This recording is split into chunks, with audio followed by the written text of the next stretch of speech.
We keep sitting here, and Professor Gerhardt, just to be clear, as my colleagues have even tried to provide evidence, which they're not the ones to provide evidence, have you ever heard them say "if" since we've been sitting here for I don't know how long? Yes, I've been taking a tally. Oh, okay. Can you show us? Can you tell us what the tally is? More than 35 times, the Republican witnesses and Republican members of the committee have used the word "if." Thank you so much for that. Because honestly, if they would continue to say "if" or "Hunter" and we were playing a drinking game, I would be drunk by now. Because I promise you, they have not talked about the subject of this, which would be the president.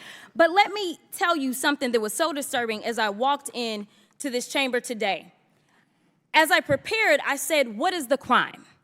Because when you're talking about impeachment, you're talking about high crimes or misdemeanors. And I can't seem to find the crime. And honestly, no one has testified of what crime they believe the president of the United States has committed. But when we start talking about things that look like evidence, they want to act like they blind. They don't know what this is. These are our national secrets. This looks like more evidence of our national secrets, say on a stage at Mar-a-Lago.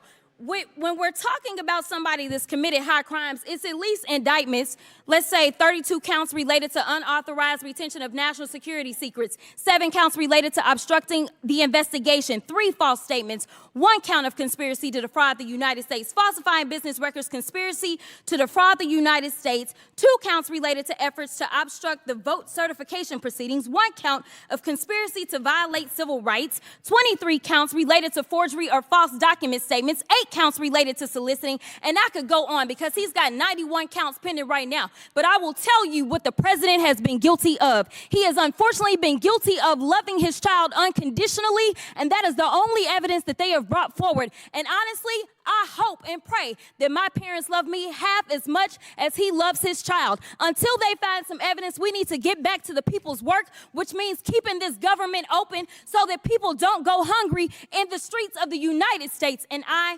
will yield.